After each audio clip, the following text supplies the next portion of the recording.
Let's get some reaction now on that story. The South African Cabin Crew Association has been calling for former CEO Vuyani Jarana to remain at the helm of SAA. The association strongly believes he has the right vision for the ailing airline. Just 2 days ago, the association indicated it was willing to stage a march to drive that point home.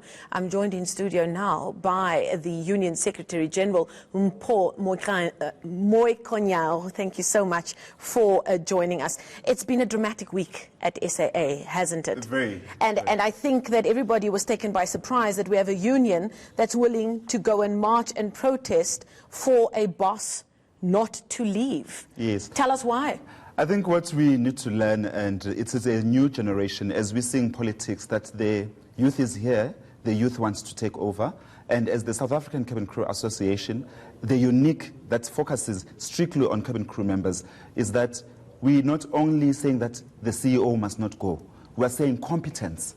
The first, when he was hired, we made a statement that we are willing to work with anyone that is willing to make sure that it takes SAA to the next level. And the issue that we have is that now we have an issue, sort of like we're finding ourselves into politics. Because when you listen to the media statement today, the board, they were having problems. It is the second time that Mr. Jarana has been resigning. He's resigning. He's added good value to the product and the brand. That Tell is us South African what Airways. he's done in his time as CEO. In his time, what you look for in an Or airline... what your members have seen him do from your perspective. Yes, definitely when I sit here, I represent the members at large. What you need to do when you look at an environment which is an airline, you need to up your game, you need to think fast, you need to be able to control the labor itself, because amongst the unions, there is union politics. You need to build business confidence with the people who bring in the money into the SAA. Then you also need to make sure that his main focus was to make sure that he deals with technical. Technical was dealt with because that was the priority. And then after that, you find the CEO who engage with stakeholders in terms of unions. You will then say, leave your personalities behind. Let us all carry South Africa ahead. And remember, we're coming from as employees, we have been broken so many times. We find a leader, somebody who is transparent, and then when they are transparent, then it becomes an issue.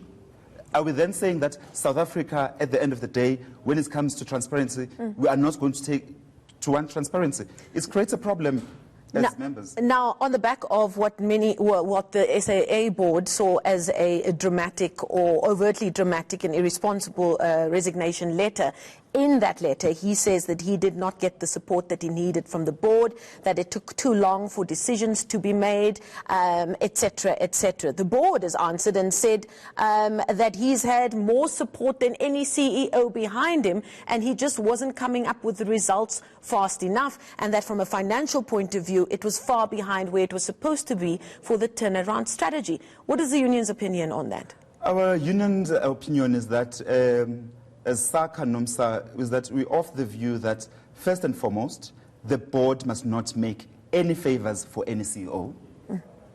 The red tape that is there, it creates a problem when you analyze it properly. Then you will find a CEO that is now caught up into politics. He needs to bring the business up to date, and then he has to deal with so many issues. So the issue that one looks at, when you look at the media brief that was given by the board today, you will see that there are underlying problems.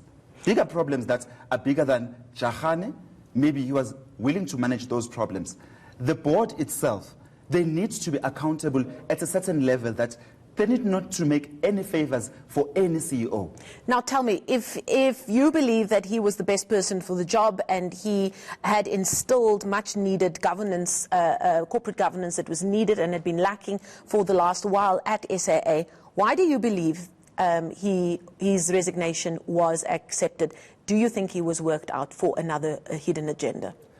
Our analysis and in terms of members, I think we look at when you are competent and when the result speaks for you.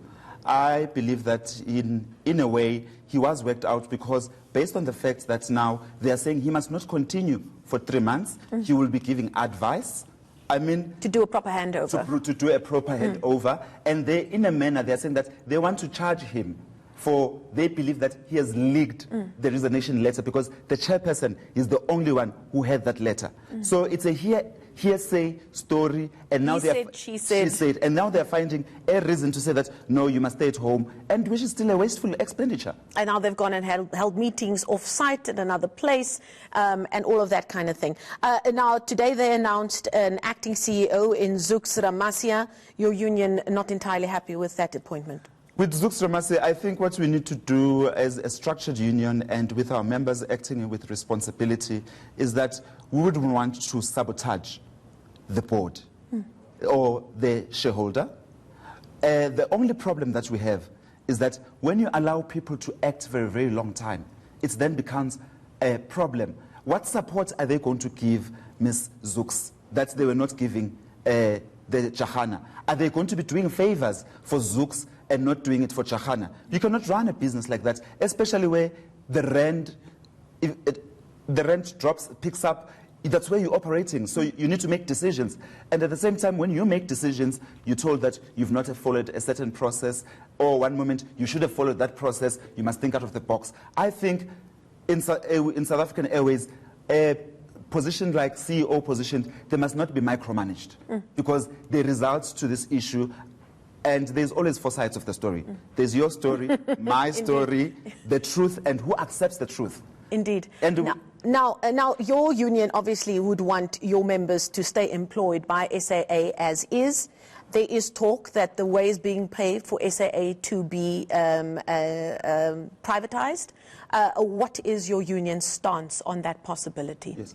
We have written to the current chairperson with the right of refusal to objection, refusal of sale. We are saying that if they want to sell, why don't they come to us as employees and invest on us? We can invest. We've got a pension fund that is sitting there. We can take some of that money if we all believe that South African Airways can work.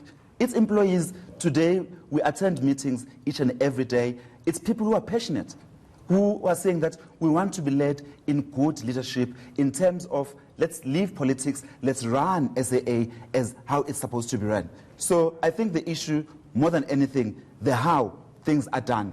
And we believe that as a union and as cabin crew members at large, you find cabin crew members who've got masters, educated. I'm shocked today that they are willing to employ a Mango CEO who just got a matric. It becomes a problem. Just very quickly, you are planning to go ahead with your march next week? We are planning to go ahead with our march. How will that take place and where? It's going to take place on Tuesday from 12:30 until 1 o'clock. And that will be where? It's at Airways Park at the head offices. Okay. And more than anything, we don't want to distract any operations. This is just a picketing.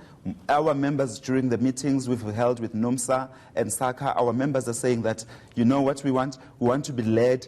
Let's bring Jarana back. And after bringing Jarana back, we want to be led by competent people. Okay. The Secretary General of the South African Cabin Crew Association, Mpho Moikanyo, thank you so much for joining us and giving us that update.